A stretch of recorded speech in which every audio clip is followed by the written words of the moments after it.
tuganire kuri indirimbo yabo iraza gusohoka mu kanya karaza saa 12. Indirimbo yabo bayise Neema.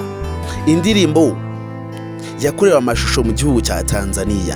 Indirimbo ya Vestine ndetse na Dorcas nshasha iraza gusohoka mu kanya saa 12 zuzuye. Ndagusaba kugira nuze kuyicikwa kuri Empire. Guys, rero nibura umukunzi wa Vestine ndetse na Dorcas, murabizi ko baba bamaze tunsi batadukubita akagoma. Murabizi ko bari bamaze iminsi bataduha indirimbo yo kuba duhugiyeho. Guys, turabizi ko mwe bakunzi ba Vestine ndetse na Dorcas, murabizi ko ibikorwa byabo ari ibikorwa byivugira. Murabizi ko aribo bahanzi ba mbere muri uru Rwanda baririmba gospel kandi bakayigwamo neza, ndetse baririmba n'ibintu byo bazi. Murabizi ko Vestine ndetse na Dorcas ari abahanzi beza mu Rwanda bakiri batoya, ndetse bakora umwuga w'ubuhanzi, ndetse banakora umwuga wo kuba baririmba indirimbo zihimbaza Imana. Nibura umukunzi wa Vestine ndetse na Dorcas, ndagusaba kugira ngo nuze kura kuri saa 12 zuzuye. Ubundi indirimbo nshasha ya Vestine ndetse na Dorcas ntiraza gusohoka. Ni indirimbo bagaragazamo imyenda ya kera ndetse imyenda y'abakene cyane.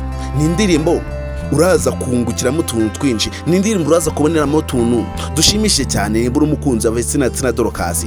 Guys, rero reka tubashigikire dukora kino kintu. Kora subscribe hano kuri Empire kugira ngo tube dukomeza tugenda mu ndibuganiro byose tuba turi kubagezaho umunsi ku munsi. Vestine na Dorcas ni indirimbo nshasha bise Neema. Indirimbo yabo iraza gusohoka saa 12 zuzuye kuri Empire. Nibura umukunzi wa Vestine na Dorcas, ntuze kubura ku ndirimbo yabo nshasha yo bagiye kuduha mu kanya saa 12. Vestine na Dorcas murabizi ko ari abahanzi beza, ndetse abahanzi baririmba indirimbo zihimbaza Imana, ndetse abahanzi bakora ibintu byo bazi. Vestine na Dorcas ni indirimbo nshasha, ndetse ni indirimbo utaza gucikwa. Ni indirimbo uraza kuboneramo utuntu tumeze neza, utuntu dushimishije cyane. Ni indirimbo bigaragaramo umwe yambaye imyenda zidasanzwe. Dorcas yambaye imyenda ikanzu igiye kumera nk'umufuka baciyemo kabiri, bakawusaturaho hejuru akanyuzamo izosi. Ni imyenda mutamenyereye mu Rwanda. Ni imyenda mutamenyereye ku bahanzi nyarwanda ndetse ku byamamare. Guys, rero nibura umukunzi wa Vestine na Dorcas, ndagusaba kutabura saa 12 ubundi tukugeza indirimbo nshasha yabo bagiye gusohora ku munsi wa none saa 12 zuzuye. ntuze gucikwa. Kandi guys, nibura umukunzi wa Vestine ndetse na Dorcas, murabizi ko ikintu cya mbere kiba gikenewe kugira ngo baba bashigikira no kuba watanga ibitekerezo byawe, cyangwa se ugakora subscribe hano kuri Empire. Ubundi tukaza dukomeza tukagendana mu video kuva byose Vestine na Dorcas baba batugezaho.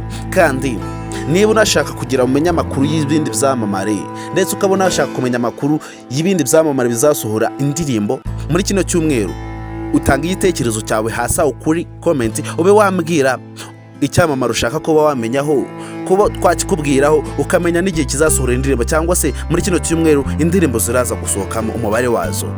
Guys, hano kuri Empire niho hantu honyine ushobora kugera ukaronka utuntu twinshi, ukaboneraho umugisha. Niho hantu honyine ushobora kugera hano kuri Empire ukaboneraho ibintu biba bimeze neza cyane. Guys, rero ntagutsindiye, murabizi ko twebwe ibikorwa birivugira. Ndagusaba kugira ngo twongere duhure saa 12 zuzuye tukugezaho indirimbo nshasha ya Vestine ndetse na Dorcas bise Neema. Vestine ndetse na Dorcas kandi murabizi ukuntu tubakunda cyane, murabizi ukuntu baduha ibintu bimeze neza. Murabizi ko aribo bahanzi beza muri uru Rwanda dufite baririmba indirimbo zihimbaza Imana. Murabizi ko aribo bahanzi ba mbere muri uru Rwanda dufite bakiri batoya, ndetse baririmba ibintu byo bazi, atari ibintu bashakisha. Ni ibintu bibatuyemo, ni ibintu bibahoramo. Vestine ndetse na Dorcas ni ubakunda, ndagusaba kugira ngo ukore subscribe hano kuri Empire, maze tuze tubagezaho ibikorwa bya Vestine ndetse na Dorcas umunsi ku munsi, ndetse tuze tubagezaho utarinze waruha. Guys, rero twongere duhure saa 12 zuzuye.